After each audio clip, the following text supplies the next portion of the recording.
inspiring to see whenever I hear this name, Kanhaiya Desh. I remember one pastime of Jayananda Prabhu.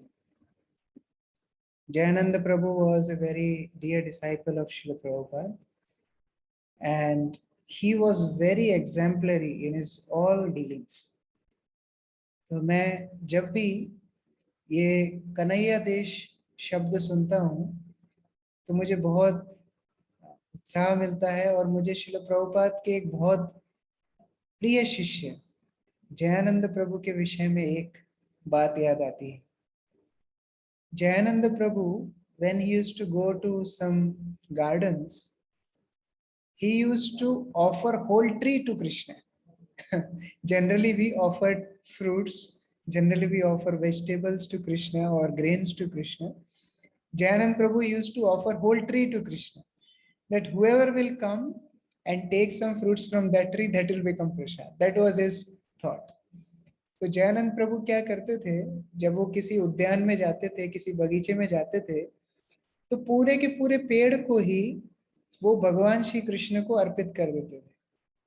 वो ये सोचते थे कि अगर बाद में कोई अभक्त आएगा और इस पेड़ से कुछ लेगा तो वो सभी लोगों को वास्तव में भगवान का प्रसाद मिलेगा. इस तरह उनका सोचना था.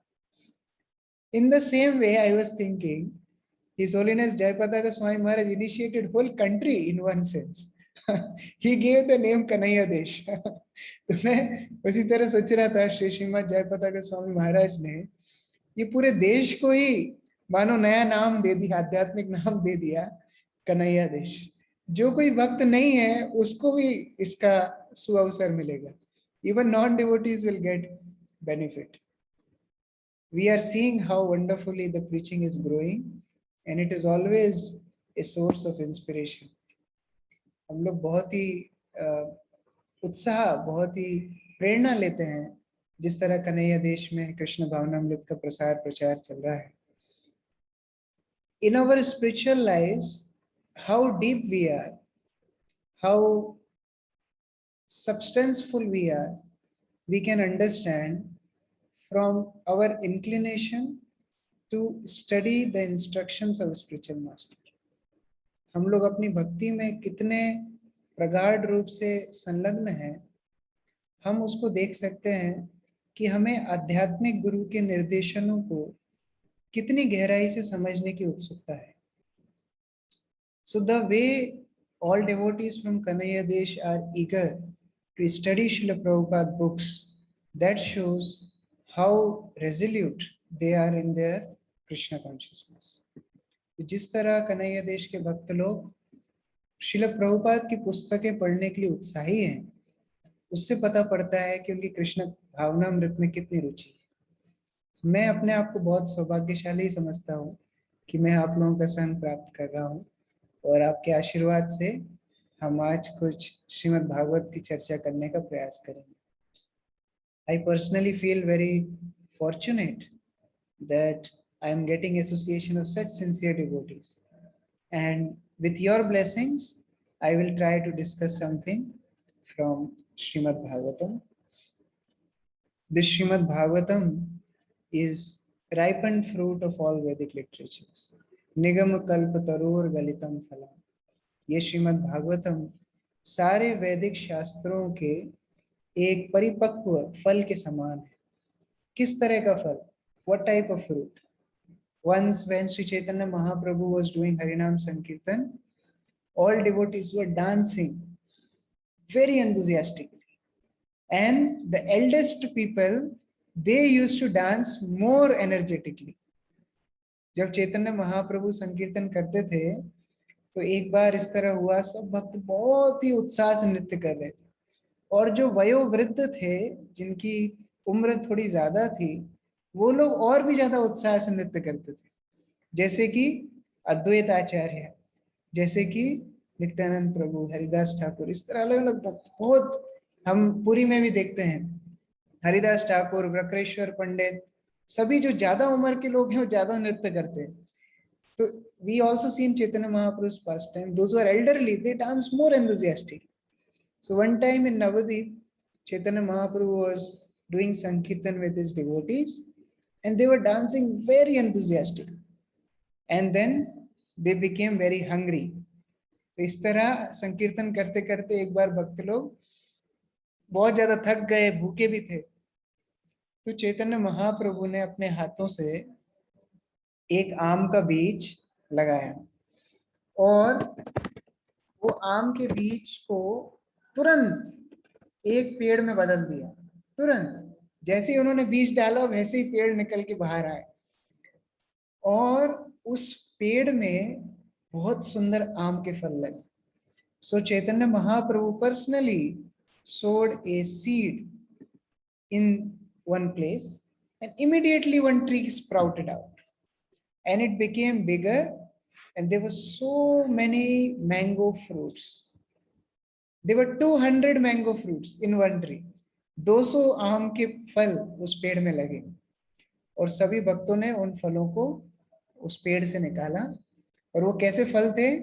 ना तो उनमें गुठली थी और ना ही उनमें छिलका था। What kind of fruits there were? Neither there was skin, neither there was seed. That is Srimad Bhagavatam. Nigama kalpataror galitam phalam.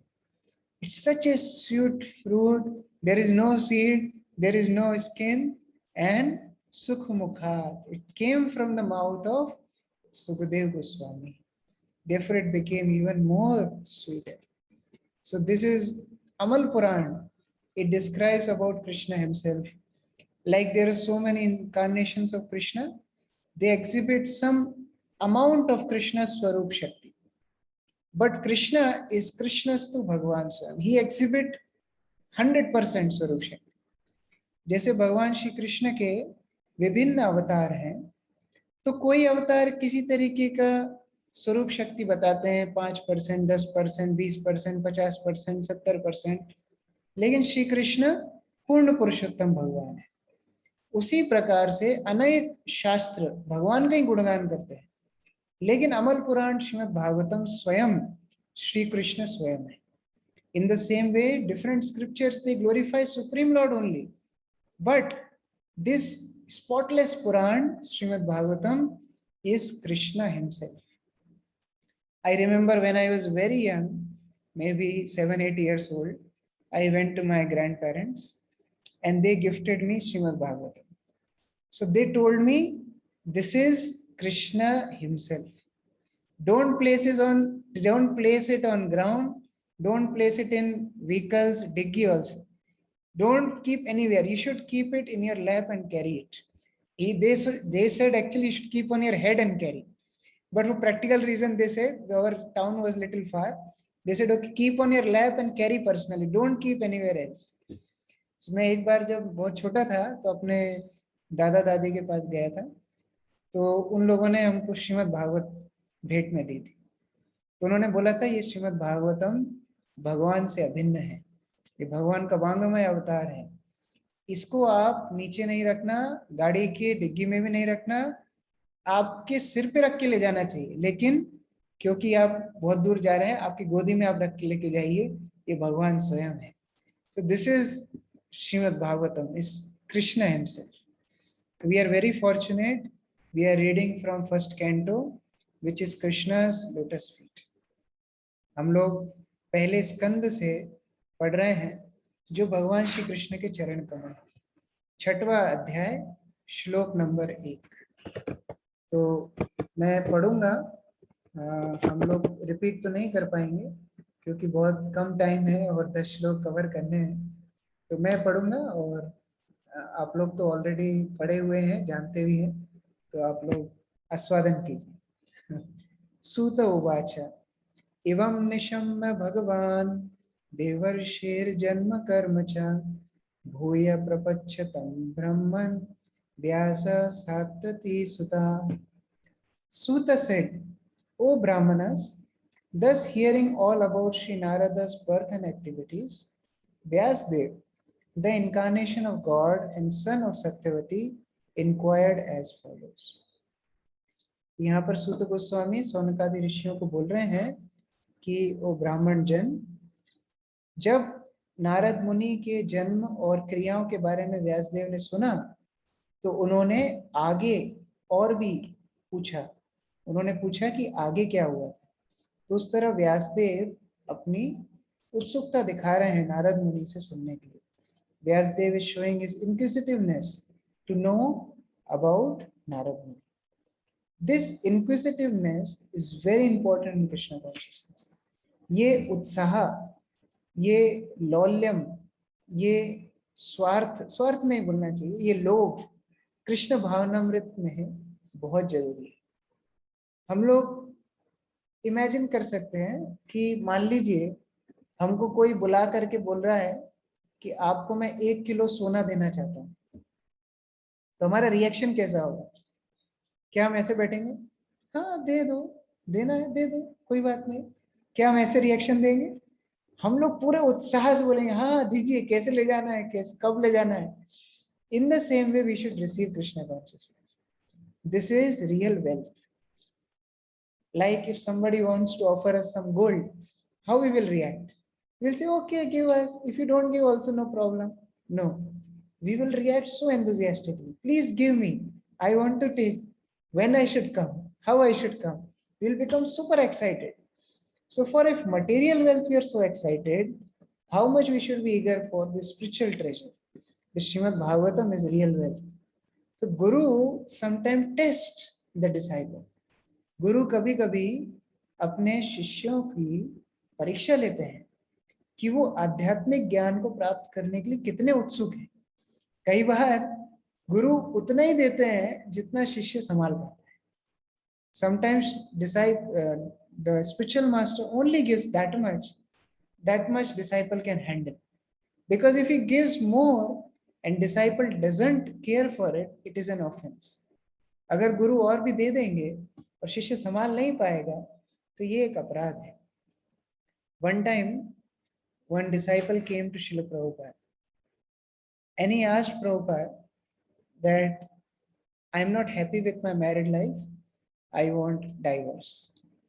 एक बार श्रील प्रभुपाद के एक शिष्य उनके पास आए और उन्होंने बोला कि मैं अपने वैवाहिक जीवन से खुश नहीं हूँ, मुझे तलाक चाहिए. तो श्रील प्रभुपाद उनको सहज रूप से बोले, ठीक है, अगर आप नहीं रह पा रहे हैं तो आप तलाक ले लीजिए. Srila Prabhupada very casually told him. First, actually, Srila Prabhupada explained to him, but when he saw that he is not happy, Prabhupada said him that, okay, you can take divorce. So when the devotee left, the other devotee sitting in room, they asked Prabhupada, Prabhupada, how can you allow that devotee for divorce? You are so against for it. In your lectures, you tell this is not Vedic culture. How you can allow this? Prabhupada said, anyway, that disciple was going to get separated. But if I would have not allowed him, that would have become Guru Aparadh. That would have become offense to the spiritual master. Then his Krishna consciousness would have finished. Therefore, I allowed him. तो प्रभुपाद से बाकी भक्तों ने पूछा कि प्रभुपाद, आप तो ये वैवाहिक जीवन में जो लोग तलाक लेना चाहते हैं इसके विरोध करते हैं, तो आपने उस भक्त को कैसे परमिशन दे दी कि आप तलाक ले लीजिए? प्रभुपाद ने बोला, देखो, वो मेरी बात वैसे भी मानने वाला नहीं था, वो तलाक लेने ही वाला था. अगर मैं उसको मना करता और फिर भी वो तलाक लेता तो ये गुरु अपराध होता और गुरु अपराध के चलते उसकी भक्ति खत्म हो जाती. इसलिए गुरु शिष्य के स्तर के हिसाब से ही वैदिक ज्ञान देते हैं. Therefore, we can understand that a spiritual master gives knowledge only as per the level of disciple. तो यहाँ पर हम देखते हैं श्रीमद् भागवत में भी अनेक बार परीक्षित महाराज की परीक्षा लेते हैं Sukhdev Goswami. We see in Srimad Bhagavatam also many times Sukhdev Goswami tests Parikshit Maharaj how much he is eager to accept Srimad Bhagavatam. Many places it comes, 6th canto, 9th canto, 12th canto, many times it comes. But Parikshit Maharaj passed all the tests. He shows his eagerness to accept Krishna consciousness. Parikshit महाराज अपनी उत्सुकता दिखाते हैं कि मुझे कृष्ण भावनामृत चाहिए, मैं किसी भी सस्ते समझौते से मानने वाला नहीं हूं. I will not settle for anything least. I want the best. और एक और बहुत ही सुंदर बात है कि देखिए यहाँ पर व्यासदेव नारद मुनि की कथा सुनने में बहुत रुचि दिखा रहे हैं। Here it is also important that Vyasdev is interested to know the story of Narad Muni. Why? Because scriptures become relevant when they show examples. शास्त्र तब ज्यादा समझ में आते हैं जब उनके उदाहरण हमारे सामने होते हैं। जैसे मान लीजिए कोई आपका मित्र है, वो बोलता है अरे मैं तो आसानी से 200 किलो वजन उठा सकता हूँ। हम बोलेंगे अरे फालतू बात कर रहा है, ऐसा कोई होता है क्या? लेकिन वो अगर सच में वो उठा के बता देगा तो हमारा विश्वास होगा, हाँ ये संभव है, मैं भी कर सकता हूँ। अगर मैं प्रयास करूंगा तो मैं भी कर पाऊंगा। If some of our friends say to us, I can lift 200 kg weight, we'll say, oh, he is just lying. It's not truth. But if he really picks up 200 kg weight and shows, we'll understand, oh, yes, it is possible. If I practice, I can also do that. In the same way, devotees' examples show us that bhakti is practical. Bhakti is possible. It is not just stories of bygone ages. It is practical. भक्तों का उदाहरण हमको सिखाता है कि भक्ति वास्तव में सहज रूप से हमारे जीवन में हम कर सकते हैं। ऐसा नहीं है कि ये पुराने की कथाएं हैं, जन दंत कथाएं हैं जो किसी ने देखी नहीं, कभी हुई नहीं, ऐसा नहीं है। इसलिए भगवान की कथा से भी ज्यादा भक्तों की कथा जरूरी है, क्योंकि हमको भगवान तो बनना नहीं, हमको भक्त बनना है। Therefore, more important than history about Krishna, history about devotees is more important because we want to become devotee. So ये 6वां अध्याय नारद मुनि के बारे में है। कैसे उनके जीवन में कोई घटना हुई जिसके कारण वो वन में गए, भगवान के ऊपर ध्यान किया और भगवान को उनको दर्शन हुआ। So this 6th chapter tells how Narad Muni underwent a tragedy in his life. He went to the forest and then he could meditate on the Lord and get darshan of the Lord. Next verse. Vyasa uvacha bhikshubhir vipravasite vigyanadesh tribhistava tava vartamano vyasyadde tatah kim akarod bhavan. Sri Vyasadeva said, what did you, Narada, do after the departure of the great sages, who had instructed you in scientific transcendental knowledge before the beginning of your present birth? Vyasdev अपने गुरु नारद मुनि को पूछ रहे हैं कि नारद मुनि, आपने जो वो 4 भक्ति वेदांत आए थे, आपको जिन्होंने शिक्षा दी थी दिव्य ज्ञान के बारे में, उन भक्ति वेदांतों के जाने के बाद आपने क्या किया? वेरी रेलेवेंट क्वेश्चन, ये बहुत ही सटीक प्रश्न है। जाने के बाद क्या किया? See, when teacher is in the classroom, everybody is in discipline. When teacher leaves classroom, what does the child do? Shows his character. जब अध्यापक कक्षा में होते हैं तो सभी लोग शांति से बैठते हैं। जब अध्यापक बाहर चले जाते हैं तब समझ में आता है कौन नटखट बालक है, कौन शांत बालक है। In the same way, when spiritual master is in front of us, everybody is disciplined. When Gurudev comes to our city, yes, we have to serve spiritual master. We are there on time. We'll make garlands. We'll do everything. When he goes away, what we do? That is our dedication. That is what relevant, what Vyasdev is asking. 4 Bhaktivedantas were there for Chaturmas. Very nicely you served. Uchishta Lepan, you took Uchishta also, their Prasad also. But what did you do after they left? That is very important. तो जब तक वो 4 भक्ति वेदांत थे तब तक तो आपने बहुत सेवा की, उनका उच्चिष्ट भी लिया, सब कुछ किया। जब वो चले गए तो आपने क्या किया? ये समझ में बताएगा कि शिष्य का क्या स्तर है, शिष्य कितना आध्यात्मिक रूप से स्थिर है। ये बताएगा कि गुरु के जाने के बाद या आध्यात्मिक गुरु के अनुपस्थिति में, मान लीजिए वो कहीं और प्रचार कर रहे हैं, आप किसी और शहर में रहते हैं, उनकी अनुपस्थिति में हमारा किस तरह डेडिकेशन है वो बताता है कि हम किस तरह के शिष्य हैं। तो यहाँ पर व्यासदेव एक बहुत सटीक प्रश्न पूछ रहे हैं। इस तरह की जिज्ञासा को बोलते हैं अथातो ब्रह्म जिज्ञासा। एक होती है ब्रह्म जिज्ञासा, एक होती है भयंकर जिज्ञासा। कि हमको भयंकर जिज्ञासा से बच के ब्रह्म जिज्ञासा करना सीखना है। So here Vyasadeva is asking सद्धर्म प्रच्छ, very perfect question. This shows how sincere disciple is. This is called Athato Brahma Jigyasa, inquiring about the absolute truths, not Bhayankar Jigyasa, useless inquiry. In material world, everybody is inquiring, but the wonderful aspect of Srimad Bhagavatam is it is only dealing with perfect questions, perfect answer. Srimad Bhagavatam ही ऐसा ग्रंथ है जहां का प्रश्न भी वरयान प्रश्न थे, उनका प्रश्न भी इतना सुंदर है कि प्रश्न सुनने से भी आध्यात्मिक उत्थान होता है। तो ये श्रीमद् भागवतम का विशेष गुण। अगला श्लोक, स्वयं भुवा कया वृत्त्या वर्तितं ते परम वया कथम चेदम उदासकृषि काले प्राप्ते कलेवरम। O son of Brahma, how did you pass your life after initiation? How did you attain this body, having quit your old one in due course? Vyasdev आगे नारद मुनि से पूछ रहे हैं कि आप ब्रह्मा के पुत्र हैं, आप बताइए कि आपने दीक्षा प्राप्त करने के बाद अपना जीवन कैसे व्यतीत किया, और ये दिव्य शरीर जिसमें आप अभी हैं, ये आपने कैसे प्राप्त किया, ये आप हमको थोड़ा बताइए। Actually, this question also tells one more aspect, that life after initiation is very important. Life after dedicating oneself to spiritual master is very important. It is a new life. Bhakti life is a new life.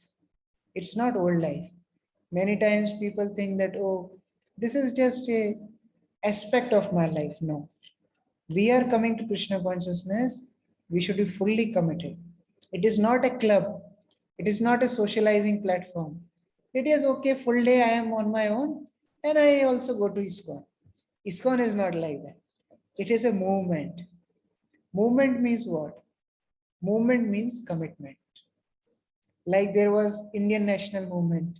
It was commitment. People gave up their degrees, they joined Mahatma Gandhi. People burned clothes, people gave up their degrees. It is movement. It is commitment. So therefore, life after initiation or life after dedicating oneself to spiritual master is not mere show. It is commitment. It is lifelong commitment.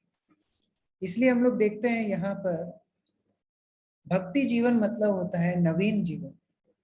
ये नया जीवन है और इस जीवन में अपने आप को पूर्ण रूप से गुरु के आंदोलन के लिए समर्पित करना चाहिए। ये एक कोई जैसे माता लोग भारत में किटी पार्टी करती हैं, मैं नहीं मालूम कुवैत में करती हैं कि नहीं, माता लोग किटी पार्टी करती हैं और जो पुरुष लोग हैं वो लोग कोई दुकान में जाके शाम को थोड़ा सोशलाइजिंग करते हैं, थोड़ा मिलते हैं, बात करते हैं, पान खाते हैं।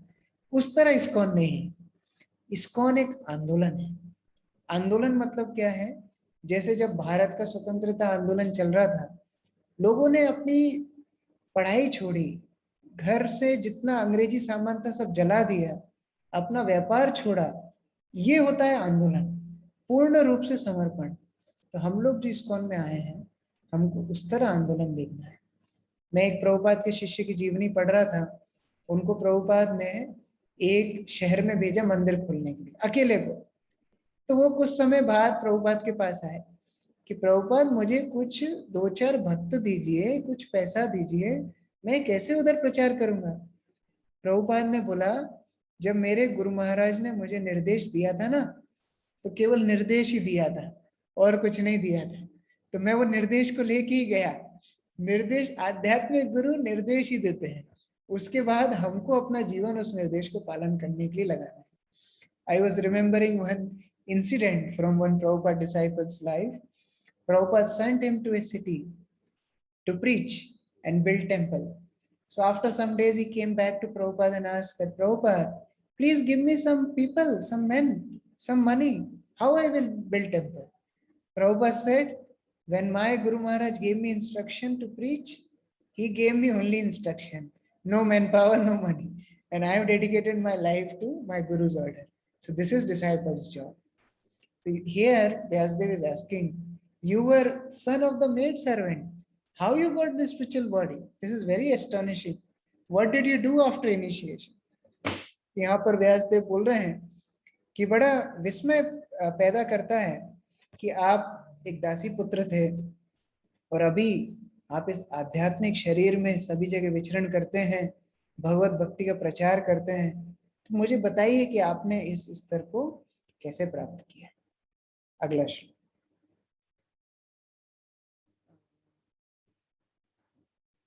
प्राकल्प विषयामेतां स्मृतिं ते मुनि सत्तमा नाहि एषा व्यवधात् काला एष सर्व निराकृति। O great sage, time annihilates everything in due course.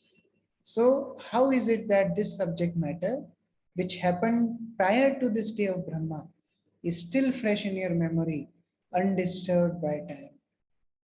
Narad मुनि बोल रहे हैं, सॉरी व्यासदेव नारद मुनि को बोल रहे हैं कि काल के प्रभाव से सब कुछ क्षीण होता है।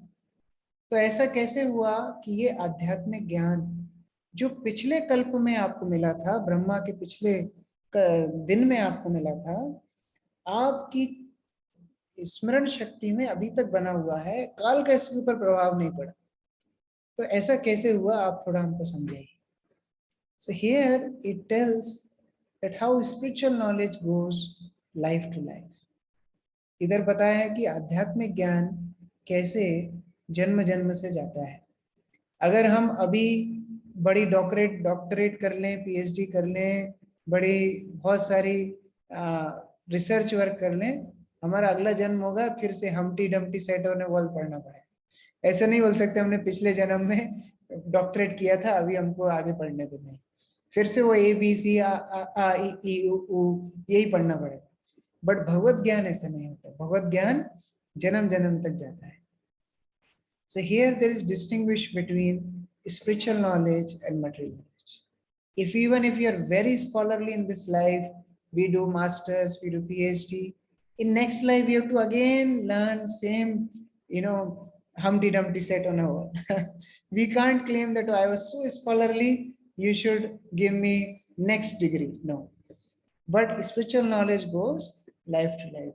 So the verses which we are learning now, the study of Srimad Bhagavatam which we are doing now, it will go life after life. ये आध्यात्मिक ज्ञान जो हम ले रहे हैं, जो श्लोकों को हम याद कर रहे हैं भागवत से, ये जन्म जन्म तक जाएंगे। इसका उदाहरण कौन है? इसका उदाहरण है गजेंद्र। गजेंद्र कौन से जन्म का ज्ञान बता रहे थे? पिछले जन्म में राजा इंद्रद्युम्न थे, तब भगवान की भक्ति की थी, जो अगले जन्म में पशु योनि में भी याद है। The example of this aspect is Gajendra. In previous life, he learned how to pray. He learned how to depend on Krishna. And in next life, even though he was an animal, he could remember Krishna. So this is wonderful aspect of Krishna consciousness. And another thing is, we remember what we prioritize in life. जिसको भी हम प्राथमिकता देते हैं जीवन में, उन्हीं चीजों को हम याद रखते हैं। जैसे मान लीजिए दिन में कितनी चीजें होती हैं, हम रास्ते से गुजरते हैं, कितनी चीजें देखते हैं, सब तो याद नहीं रखते। लेकिन मान लीजिए कोई भी एक बड़ी घटना होती है, हमको जिसको अपने जीवन में याद रखना है, कभी नहीं भूलते। कौन कौन अपना मोबाइल नंबर भूल जाते हैं? कभी नहीं भूलते हैं, उसको प्राथमिकता देते हैं। अपना मोबाइल नंबर कोई नहीं भूलता है। हाँ, कभी कभी कोई व्यक्ति भूल भी जाते हैं क्योंकि उसको उतना प्राथमिकता नहीं देते। मान लीजिए आपने 2 करोड़ रुपए आपको किसी ने दिए कि आप ये 2 करोड़ रुपए लेके जाइए। कौन कौन है जो भूल जाएंगे रखे? 2 करोड़ रुपए कहाँ रखा है, कौन भूल जाएंगे? कोई नहीं भूलेगा, because we know what is the value of 2 crore rupees. In our life, we remember what the things which we prioritize. So many things we come across every day, we don't remember them. But just imagine if somebody gave you 2 crore rupees. I don't know how much 2 crore rupees are in dinar, but it's a big amount. So 2 crore rupees, nobody will forget where they kept. But we forget the things we don't value. यहाँ पर नारद मुनि अपने उदाहरण से बता रहे हैं, एक कल्प पुरानी बात उनको याद है, कि भक्ति वेदांतों ने क्या शिक्षा दी थी. One kalpa before what was taught to Narad Muni is remembering. That shows how sincere he is. In time of Bhakti Siddhanta Saraswati Thakur, they were not having any electronic gadgets. Whatever Bhakti Siddhanta Saraswati used to speak, their secretaries used to write as it is. Transcription on spot. There's no recording. On spot, they transcribe whole lecture, whatever Bhakti Siddhanta Saraswati used to do. To that degree, they gave priority to the words of spiritual master. जब शिला भक्ति सिद्धांत सरस्वती इस धरा भूमि पे प्रचार कर रहे थे तो ज्यादा इलेक्ट्रॉनिक यंत्र नहीं थे, तो उस समय पर उनके शिष्य लोग इतना मेधावी थे कि जो भक्ति सिद्धांत सरस्वती बोलते थे एज इट इज वो लिख देते थे, पूरा लेक्चर एज इट इज लिख देते कि एक भी शब्द हमारे आध्यात्मिक गुरु का छूट ना जाए. इतना ज्यादा प्राथमिकता दिया है गुरु के द्वारा सिखाई हुई चीज की. तो हमको उस तरह प्रभुपाद के ग्रंथों के लिए सीरियस होना चाहिए. We should be that much serious to this, the words of Srila Prabhupada, because this is real knowledge. This will go with us life after life. This will save us from the greatest danger of life, death. So we should be very, very sincere for these instructions of Srila Prabhupada. Next verse. Narada Uvacha विभुक्षुवीर विप्रवसिते विज्ञानादिष्टुभिर्मन वर्तमानो वयस्याद्ये तथा एतद् akarasham.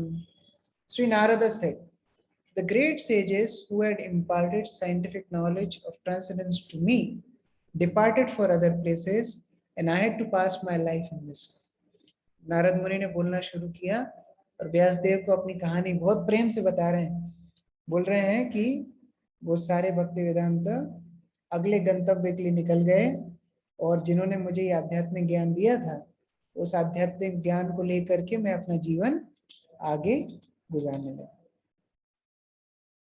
Why Bhakti Vedanta left that place? Because a sadhu should not be attached. Our Guru Maharaj used to say, we should be compassionate but not attached.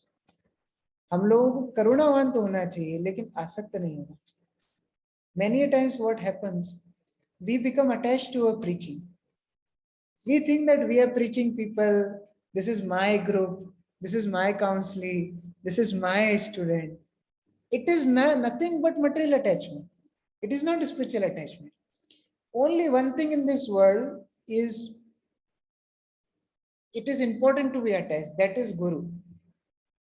One should not be attached to anything else. Sri Guru Charane Rati Ehi Se Uttama Gati. Only one thing, spiritual master's lotus feet, that attachment should be there. Apart from that, one should not be attached to even his preaching. Because we are preaching for whom? For pleasure of Guru. If tomorrow Guru wants us to just sweep floor, we should sweep floor. If today Guru wants us to be in this temple, tomorrow he says, no, leave this temple, go to other temple.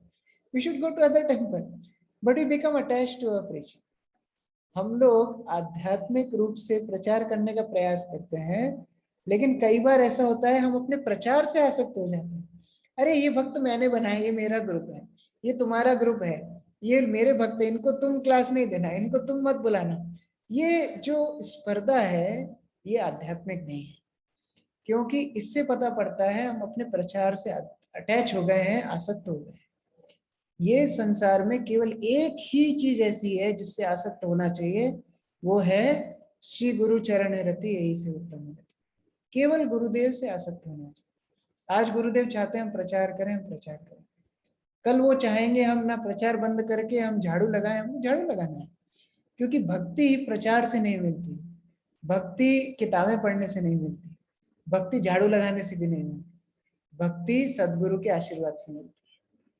We don't get Krishna consciousness by preaching. We don't get Krishna consciousness by reading scriptures. We don't get Krishna consciousness even by chanting. We get Krishna consciousness by mercy of spiritual master. One time, one disciple of Bhaktisiddhanta Saraswati, he was sitting on roof and he was chanting while Bhaktisiddhanta Saraswati was giving lecture in Gaudiya Math. So he asked, where is that disciple? So devotees told Guru Maharaj is sitting upstairs, he's chanting. Bhakti Siddhanta Saraswati told, you can't go back to Godhead by pulling beads. आप माला घिसने से भगवत धाम नहीं जाएंगे. भक्ति सिद्धांत सरस्वती प्रवचन दे रहे हैं और वो भक्त ऊपर बैठ के जप कर रहा है. भक्ति सिद्धांत सरस्वती बोलते हैं अपने आध्यात्मिक गुरु से जिसको सुनने में रुचि नहीं, वो कहाँ माला घिस के कहाँ भगवत धाम जाए. तो हमको कोई भी दुराश्रय नहीं लेना है. We don't have to take any false shelter. Only one shelter, that is mercy of the spiritual master. यहाँ पर नारद मुनि बता रहे हैं कि 5 साल का मैं छोटा बालक जो आध्यात्मिक ज्ञान गुरु लोग देकर के गए, मेरा जीवन परिवर्तन हो गया. देखिए एक छोटे बालक के अंदर भी इतना आध्यात्मिक ज्ञान आ गया, इतना परिवर्तन आ गया, ये भक्ति की शक्ति है. This is the power of devotional service. A 5-year-old boy got such degree of transformation by the association of pure devotees. Therefore, there is hope for everybody if we take this path very sincerely. Next verse. Ekatmaja me janani yoshin muda chakinkari mai atmaje ananyagato chakre snehanubandhanam. I was the only son of my mother, who was not only a simple woman, but a maid servant as well. Since I was her only offspring, she had no other alternative for protection. She bound me with the tie of affection. Atmaje, I was her own son, no other son. I was the only son. And she bound me with the tie of affection. ये नारद मुनि बता रहे हैं मेरी माता मुझे बहुत स्नेह करती थी. मैं उनका एकमात्र एकात्मजा, केवल एक ही पुत्र उनका था. और वो बड़ा कष्ट करती, दासी थी, अलग अलग लोगों की सेवा करके मेरा पालन पोषण करती. मेरे पास और कोई आश्रय नहीं था, इसलिए मेरी माँ के प्रेम में मैं बंध गया था. श्रील प्रभुपाद बोलते हैं कि मातृ प्रेम, कि माता का प्रेम, यह भौतिक संसार का सर्वश्रेष्ठ प्रेम है. Srila Prabhupada used to tell that the motherly love is the highest love in material realm. And what to speak when there is only one child, which is also very small. And what to speak of that, there is no other relative, no father, no other relative. So how much that mother will love her child. तो हम लोग सोच सकते हैं कि प्रभुपाद बोलते हैं माता का प्रेम सबसे उच्च होता है. उससे भी ज्यादा कब बढ़ जाएगा जब एक ही पुत्र है और वो छोटा है. और भी ज्यादा सोचिए, कोई पिता नहीं, कोई सगे संबंधी नहीं, कोई रिश्तेदार नहीं, केवल माता और पुत्र है, तो कितना प्रेम का संबंध होगा. इस प्रेम के संबंध में हम लोग भगवान को भूल जाते हैं. भूलिया तुम्हारे संसारे आशिया पे नाना. Bhaktivinoda Thakur writes, forgetting you Krishna, I came to this material world and I was suffering. Bhaktivinoda Thakur बोलते हैं आपको भूल करके संसार में मैं आ गया और इतने नाना प्रकार के मैं कष्ट भोग रहा हूं. कैसे आपको भूल गया? आदरेर छेले स्वजनेर कोले हसाइय कटाय नुकाल जनक जननी स्नेहते भूलिया संसार लगी लोग. मैं अपने स्वजनों की गोदी में जब छोटा था खेलता था, हंसता था, और अपनी माता की गोद में पिता के प्रेम में सब कुछ भूल गया, आपको भी भूल गया, और मुझे ये संसार अच्छा लगने लगा. This is the problem. In affection of mother and father, when I was small, I was playing in the lap of my relatives. I was so happy. I forgot you, Krishna. I promised in the womb that I will chant. I'll become your devotee. I will worship you. I'll become your devotee. I forgot in love of my relatives. And the worst thing happened to me was I started liking this material world. His Grace Jananivas Prabhu tells 3 words are stopping us to go back to Godhead. I like this. When we see material world, I say, I like this. This is stopping us to going back to Godhead. Shripad जननिवास प्रभु बोलते हैं कि हमको केवल एक चीज रोक रही है भौतिक संसार में, हमको ये भौतिक जगत अच्छा लगता है, यही प्रॉब्लम है। हमको ये भौतिक संसार छोड़ने की इच्छा ही नहीं है। भगवान रेडी है, हमें रेडी नहीं है। सो यहाँ पर नारद मुनि बोल रहे हैं कि my mother was very affectionate. On the contrary, there are two examples in history where a mother has played a very important role. One is Dhruv Maharaj's mother, one is Lakshman's mother, Sumitra. Dhruv Maharaj's mother told Dhruva, go to forest, worship Narayan. What millions of mothers cannot give you, that love Krishna can give you. That is mother. Lakshman's mother Sumitra, when Lakshman went to take permission from Sumitra, that Ram is going to forest, let me also go. Sumitra told, you came to take permission of me, that is your fault. Why you came to take permission? Your mother is Sita, your father is Ram. Go to them. Don't come to me to ask permission. This is mother. ये दो माताएं हमारे वैदिक साहित्य में वर्णित हैं, जिन्होंने एक वास्तविक माता का कर्तव्य निभाया है।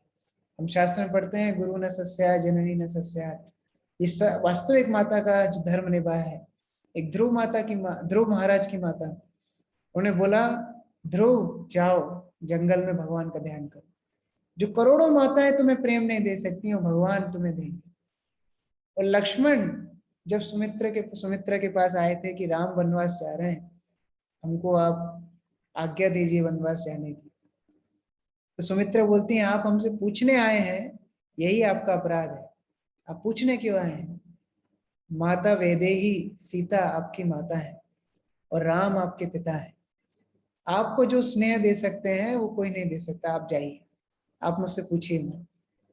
तो यहाँ पर उदाहरण है कैसे माता के प्रेम में नारद मुनि पूर्ण रूप से बंध गए थे। अगला श्लोक, शाश्वतंत्र न कल्पासित योगक्षेमं ममेच्छति ईशस्य हि वसे लोको योषा दारुमयी यथा। She wanted to look after my maintenance properly, but because she was not independent, she was not able to do anything for me. The world is under the control of the Supreme Lord. Therefore, everyone is like a wooden doll in the hands of a puppet master. यहाँ पर नारद मुनि बता रहे हैं कि वो उनकी माता उनको बहुत प्रेम करती थी, वो उनके लिए सब कुछ करना चाहती थी, लेकिन कुछ भी नहीं कर पाई। क्यों नहीं कर पाई? क्योंकि हम लोग स्वतंत्र नहीं है। केवल एक ही व्यक्ति स्वतंत्र है, कौन? कृष्ण, अभिज्ञ स्वराट, वही है स्वराट, वही है स्वतंत्र। हम परतंत्र हैं। भगवान के ऊपर तो हम परतंत्र हैं ही, लेकिन हम दूसरे लोग, पेड़ पौधे हमको ऑक्सीजन नहीं देंगे, हम मर जाएंगे। घर में माता खाना नहीं बनाएगी, हम खाना नहीं मिलेगा। हर जगह हम परतंत्र हैं। तो इसी तरीके से हम भगवान के ऊपर पूर्ण रूप से निर्भर करते हैं अपने जीवन के। तो यहाँ पर माता के बारे में बता रहे हैं, सब कुछ करना चाहती थी लेकिन कुछ कर नहीं पाई। क्यों नहीं कर पाई?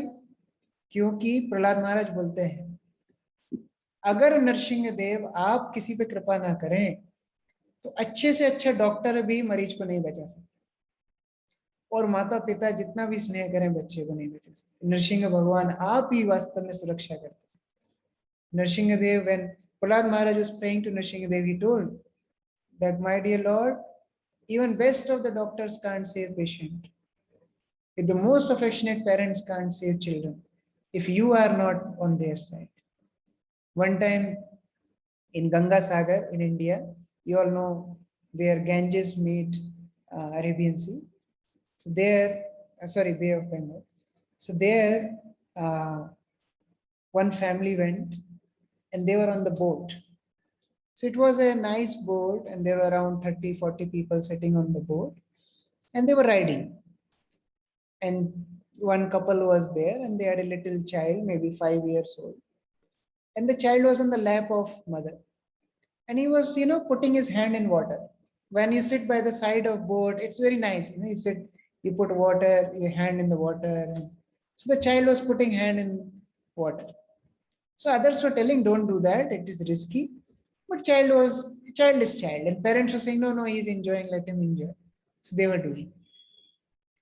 Now suddenly one crocodile came and caught the hand of the child, and he was pulling the child towards down. Now boatman told, look, it is not one crocodile. Here hundreds of crocodiles have. And what they will do if you not leave the child, they will pull this boat and they will twist the boat and we all will fall in water and they will eat us up. You have two options. Either leave the child, let him go, or you both jump in water and save. But don't put us in difficulty. You decide. What the parents will decide? They left the child. एक बार गंगा सागर के मेले में नदी से, उधर बहुत लंबी नदी बहती है, गंगा जब समुद्र में मिलती है, तो एक दंपति जा रहे थे नाव में बैठ के, उनका एक छोटा सा बालक था 5 साल का, वो पानी में ऐसे हाथ डाल रहा था नाव के बाहर। तो बहुत लोगों ने समझाया ऐसा मत कीजिए, ये बहुत रिस्की है। तो पिता माता बोलते ना बच्चे को मजा आ रहा है, आप रोकिए मत। इतने में एक घड़ियाल, एक मगरमच्छ आया और उस बच्चे का हाथ पकड़ लिया और उसको नीचे खींचने लगा। तो जो नाविक था वो बोलता है, या तो आप इस नदी में खुद कूद जाइए बच्चे को बचाने के, या फिर बच्चे को छोड़ दीजिए, क्योंकि ये एक मगरमच्छ नहीं है, ये सैकड़ों मगरमच्छ है नीचे, ये नाव को पलटा देंगे, हम सबको खा जाएंगे। तो या तो आप कूद जाइए आपके बच्चे को बचाने के लिए, या फिर बच्चे को छोड़ दीजिए। वो माता पिता क्या करेंगे? बच्चे को छोड़ दिया।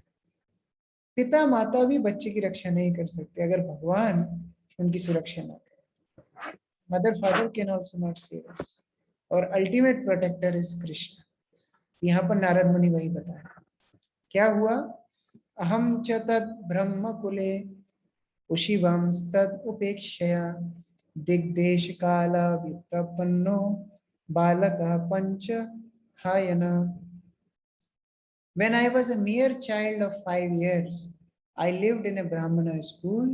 I was dependent on my mother's affection. I had no experience of different lands. मैं छोटा बालक था, मुझे कोई अनुभव नहीं था। मेरी माता मेरी एकमात्र सहारा थी। क्या हुआ?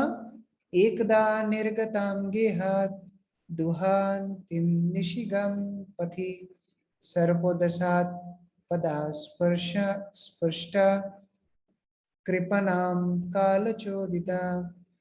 Once upon a time, my poor mother, when going out one night to milk a cow, was bitten by a serpent, influenced by the supreme time.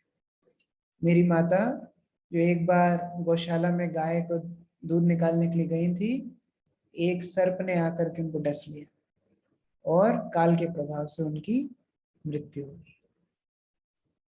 देखिए, इस स्थिति को बताते हुए भी नारद मुनि बोल रहे हैं काल के प्रभाव से हुआ, दोष नहीं दे रहे हैं किसी को। ये होता है भक्त का नजरिया, भक्ति की दृष्टि, वो आध्यात्मिक रूप से सबको देखता है। This is devotees vision. Even this situation Narad Muni is saying in a positive direction. Because when we tell philosophies to others, it is very easy. Like demigods came to Dadichi and telling, oh Dadichi, body is not important. After all, soul is important. That therefore you give us your body. We want to make Vajra and we will kill Vitrastra. Why? Because we want to enjoy on Swarga. So for our enjoyment, you die. So for others, we give nice philosophy. But for ourselves, when it comes, it is very difficult. दूसरों को जब उपदेश करने का समय आता है, हम बहुत पंडित बन जाते हैं। धर्म उपदेश समय सर्वेपि पंडित है, सब पंडित बन जाते हैं धर्म का उपदेश करने की। जिस तरह जब स्वर्ग से देवता लोग दधीची मुनि के पास आए, बोले आपकी हड्डी हमको चाहिए वज्र बनाने के लिए। क्यों वज्र बनाना है? वज्रासुर को मानना है, हम लोग स्वर्ग पे राज्य करें। मतलब हमारे इंद्र तृप्ति के लिए आप मर जाइए। तो दूसरे को उपदेश देने के लिए बहुत अच्छे अच्छे उपदेश मन में आते हैं, लेकिन यहाँ नारद मुनि खुद की स्टोरी बता रहे हैं कि मेरी माता का देहांत हुआ काल के प्रभाव से। तदा तद अहम ईशास्य भक्तानां समुभीप्सता अनुग्रहं मन्यमानः प्रातिष्ठं दिशमुत्तरम्। I took this as the special mercy of the Lord, who always desires benediction for his devotees. And so thinking, I started for the north. कितना सुंदर नारद मुनि एक भक्त का भाव प्रकट कर रहे हैं। अपनी माता का देहांत हुआ, बोल रहे हैं मैंने इसको एक भगवान की असीम कृपा के समान समझा, ये विशेष कृपा भगवान ने मेरे ऊपर की। और जो भगवान हमेशा अपने भक्तों का हित करते हैं, उनके ऊपर ध्यान करते हुए मैंने वो गांव छोड़ करके और नॉर्थ डायरेक्शन में जाना शुरू किया।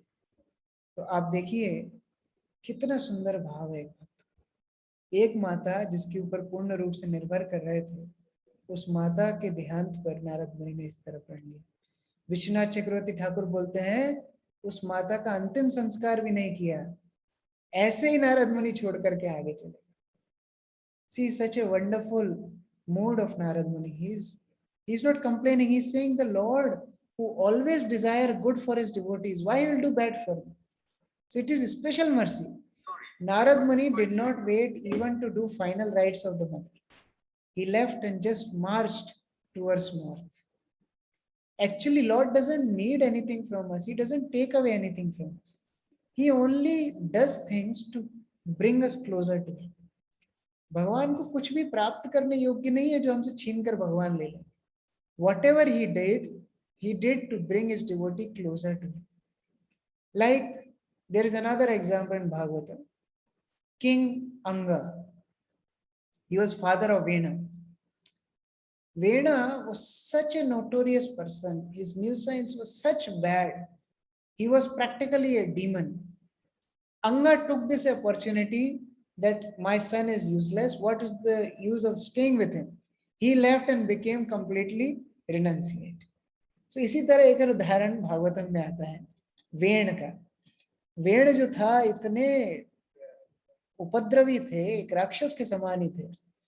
तो उस वेण के पिता महाराज अंग ने जब देखा कि उनका पुत्र इतनी राक्षस प्रवृत्ति का है, तो उन्होंने सोचा कि अब इसके साथ रहने क्या फायदा, अब भगवान के ऊपर हमको समर्पण करना चाहिए, भगवान के पास हमको जाना चाहिए। तो हर परिस्थिति एक आशीर्वाद है भगवान का हमको उनके पास ले जाने का। Every situation is a blessing of Krishna to bring us closer to him. So we should pray in his lotus feet that whatever is happening in our life, we can see his hand and we can take it as opportunity to become more sincere in our Krishna consciousness.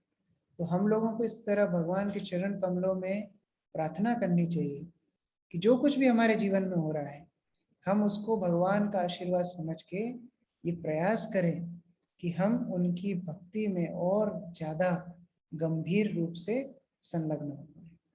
हरे कृष्ण। ग्रंथराज श्रीमद् भागवतम की जय। महामुनि व्यासदेव की जय। परम महाभागवत नारद मुनि की जय। जगत गुरु श्रील प्रभुपाद की जय। जय गुरु प्रेमानंदे। हरे हरे। हरे कृष्ण। हरे Krishna. Thank you so much प्रभु जी, आपने 1 घंटे में ही हमको सारे 10 श्लोकों का सार बहुत सुंदर रूप से प्रभु बताया। Very very grateful to you प्रभु जी। प्रभु, if you have some time can we take some question प्रभु, 1 or 2 क्वेश्चन। तो किसी भक्तों की अगर कोई जिज्ञासा है आज के विषय वस्तु पर तो बहुत अच्छा अवसर हमारे पास में है।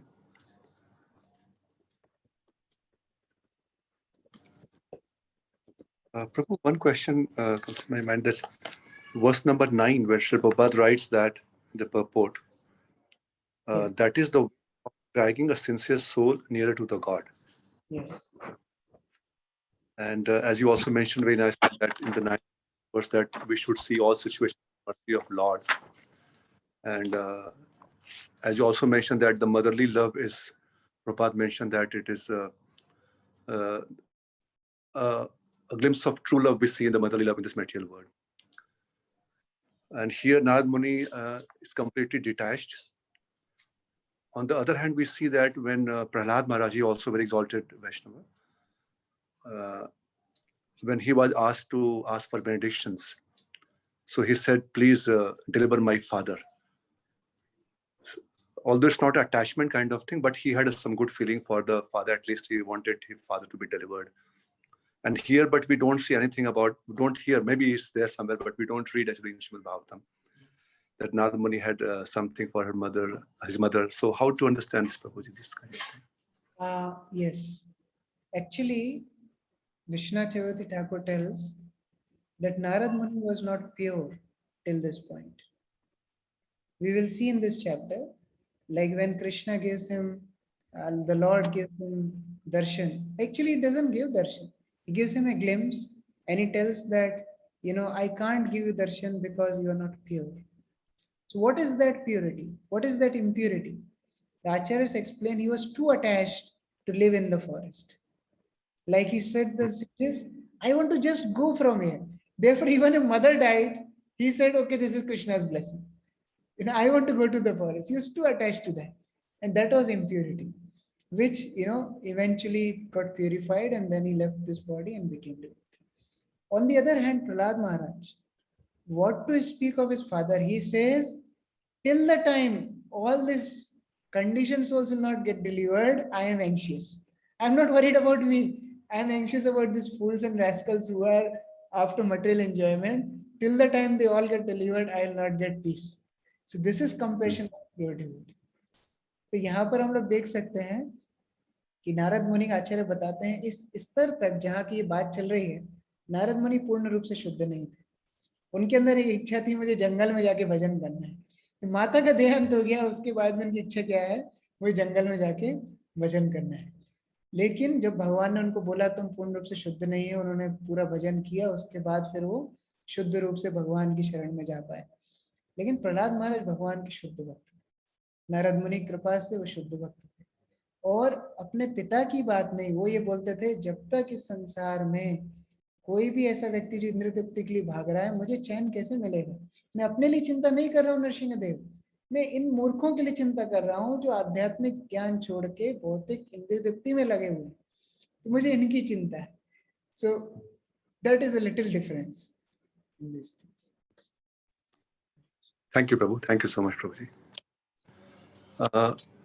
पूर्वेंद्र पांडा प्रभु जी, प्रश्न है कुछ? प्रणाम जी. हर प्रभु जी, मेरा जिज्ञासा है. तो प्रभु जी ने बताया था जो नारद जी ने उत्तर दिशा में जा रहा था तो और दूसरा दिशा में नहीं जाकर उत्तर दिशा में गया, तो इसके लिए थोड़ा जिज्ञासा है. हाँ, कैन यू रिपीट प्रभु? प्रभु जी वो बोल रहे हैं कि आपने इसमें लिखा हुआ है कि वो उत्तर दिशा की ओर गए नारद मुनि. हाँ, कोई विशेष कारण था कि उत्तर भी गए और किसी नहीं गए, ये प्रश्न है. हाँ, क्योंकि हमारे वैदिक संस्कृति में कोई व्यक्ति घर छोड़ता है उत्तर दिशा में जाता है, वहां पर हिमालय है और हमारे वैदिक संस्कृति में इस तरह बोला जाता है कि उत्तर दिक में वास्तव में भगवान का निवास स्थान. तो जब पांडव भी गए, उन्होंने महाप्रस्थान किया उत्तर दिक में किया. तो ये हमारी वैदिक ऋषि मुनि जब भी घर छोड़ते थे उत्तर दिक में ही जाते.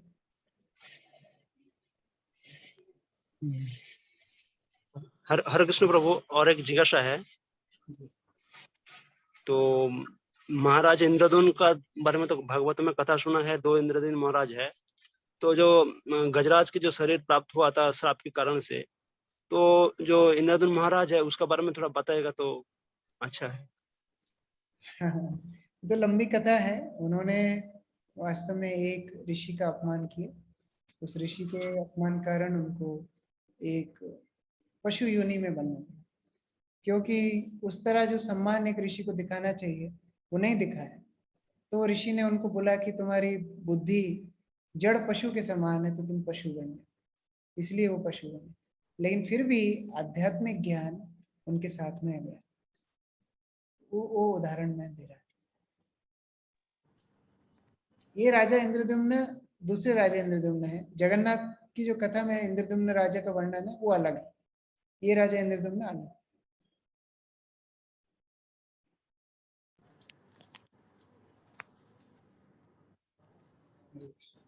थैंक यू प्रभु जी. So we are very very grateful to you. हम सभी मिलकर प्रभु जी का बहुत आभार प्रकट करेंगे. इतने सुंदर रूप से ये 10 श्लोकों को प्रभु जी ने बहुत सीमित समय में हम सबको बहुत अच्छे रूप से समझाए. हमें सभी उनका हरे कृष्ण महामंत्र और वैष्णव प्रणाम मंत्र के द्वारा आभार प्रकट करेंगे. हरे कृष्ण कृष्ण कृष्ण हरे हरे, हरे राम राम राम हरे हरे. वाञ्छाकल्पतरुभ्यश्च कृपा सिन्धुभ्येव च पतितानां पावनेभ्यो वैष्णवेभ्यो नमो नमः. श्रील बहुत बहुत धन्यवाद. की जय. Look forward, Prabhu, in recent future again, Prabhuji, to have association, Prabhuji. Thank you so much, Prabhuji. Thank you so much.